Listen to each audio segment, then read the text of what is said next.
Hi friends, মোৰ চেনেলৰ অন্যতা ভিডিঅ'লৈ আপোনালোকক স্বাগতম জনালো আৰু এতিয়া মই পাতখন শিকি আছো মানে কলপাত এইখন লৈ লৈছো আৰু কলপাতখন অকনমান শিকি লৈছো কাৰণ ৰ'দত দিলেও হৈ যায় কিন্তু মই ৰ'দ নাছিলে আজি বাহিৰত উলাই দিয়া নাই মই গেছতে হেক দি লৈ লৈছো আৰু এতিয়া মই গমে পাইছো কি বনাব ওলাইছো আৰু এয়া লৈছো মই গেটা নৰসিংহৰ পাত আৰু নৰসিংহৰ পাত গিটা বাৰু ধুই পুলি লৈ লৈছো দেই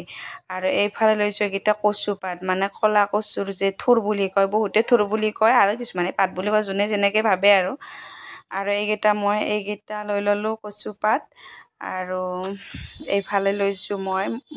এইগিটা নেমু টেঙাৰ পাত হয় এইগিটা বেছি হ'ব ইমান নালাগে বাৰু 3টা বা 4টা দিলে হৈ যাব আৰু এইগিটা লৈছো মই মান ধনিয়া পাত কেইটা লৈ লৈছো আৰু এইফালে ভেদাইলতাৰ পাত মানে মোৰ তাত যিখিনি আছিল সেইখিনি লৈছো আৰু এটা ভোট জলকীয়া আৰু নহৰু কেইকমান এইখিনি আপোনালোকে আদাৰ পাত আৰু কি কয় নৰসিংহৰ পাত মানে আৰু যি দিব পাৰা যায় আৰু সকলোখিনি আপোনালোকে ইয়াতে দিব পাৰে একো নাই আৰু এতিয়া মই লৈছো পাতখন ধুনিয়াকৈ পাৰি কাৰণ এনেকৈ পাৰি ললেহে বস্তুখিনি দিয়াত সুবিধা হ'ব আৰু এতিয়া মই দিছো সৰু সৰু মাছ কেইটা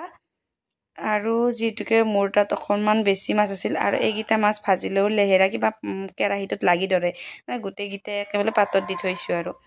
আৰু এইগিটা ললো মই কচুৰ পাত গিটা সৰু সৰুকৈ কাটি ললো আৰু আনপিনে মই নৰসিংহৰ পাত গিটা ইয়াতে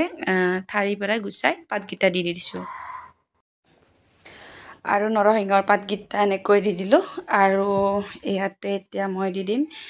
ভেদাইলতাৰ পাত আৰু ভেদাইলতাৰ পাত গিটা মই ইয়াতে কাটি দিলো আৰু ভেদাইলতাৰ পাত গিটা দিয়াৰ পিছত এতিয়া মই দিম এয়া মান ধনিয়াৰ পাত আৰু মান ধনিয়া পাত গিটা মই সৰু সৰুকৈ কাটি দিছো আৰু আদাখিনি আপোনালোকক দেখুৱা হোৱা নাছিল ইয়াত মই আদা দিলো কাৰণ আপোনালোকে আদাৰ পাতো দিব পাৰে আৰু নিমখ হালধি দি দিলো একেলগে নিমখ হালধিখিনি দিয়ে মই ইয়াতে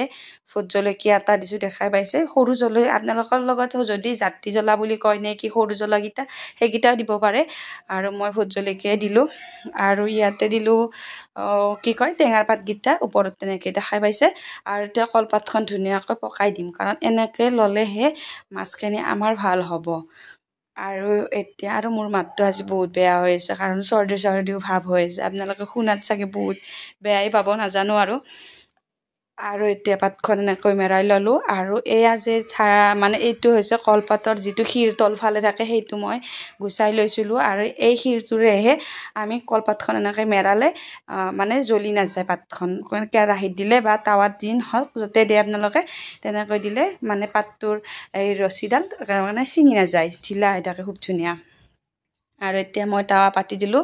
টাৱাখন অকনমান গৰম কৰিয়ে এইখিনি বহাই দিলো আৰু এতিয়া ইয়াতে ঢাকনিখন দি দিছো আৰু আপোনালোকক কিয় দেখাইছো ঢাকনিখন দিয়া মানে 2 বা 3 বাৰ বা 4 বাৰ 5 বাৰ যেইবাৰে আপোনালোকে লৰাই দিব পাৰিব উল্টাই দি থাকিব কাৰণ উল্টাই দিলেহে দুফালে ধুনীয়াকৈ সিজি আহিব আৰু ঢাকনিখন দি থলে আৰু সোনকালে হৈ যায় সেইটো কাৰণত এতিয়া মোৰ ফাইনেলি কলপাতৰ মাছ আৰু কচু পাতৰ পিটিকাখন ৰেডি আৰু আপোনালোকক দেখাইছো ৰব আৰু এতিয়া কিবা বাহিৰৰ পৰাই খুব ধুনীয়া এটা গোন্ধাইছে এনেকুৱা গোন্ধাইছে কিবা মানে গেছটো পাই কিবা খাও লাগি গৈছে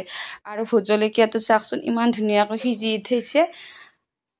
এয়া মই এবাৰ লৰাই দিছো ইমান ধুনীয়া সোৱাদ লাগিব জাগে মই নাজানো আৰু বহুত বেছি ভাল গোন্ধাইছে কাৰণে আপোনালোকক কৈছো আৰু ভোট জলকীয়াটো ইয়াতে মই পিটিকি দিলো আৰু নহৰু কি কও অকনমান মানে হাতেৰে চেপেটাই দিলে ভাল হয় তেতিয়া হলে গোটেইখিনি একেলগে মিক্স হৈ যায় আৰু ইয়াতে এতিয়া দি দিছো অকনমান নিমু চিপি কাৰণ মই টেঙাটো দিলে ভাল পাওঁ আপোনালোকে যদি নিদিয়ে নিদিবও পাৰে আৰু যদি হে দিয়ে দিব বাৰু ভাল লাগে দিলে হে আৰু এনেকৈ খানি লৈছো চামুচখনেৰে আৰু এনেকৈ খাই চাবচোন বিৰাট টেষ্টি হ'ব আৰু আজিলৈ ইমানেই আৰু মোৰ নতুন ভিডিঅ' পাবলৈ আপোনালোকে মোৰ চেনেলটো সাবস্ক্ৰাইব কৰি থব আৰু এতিয়ালৈ বাই বাই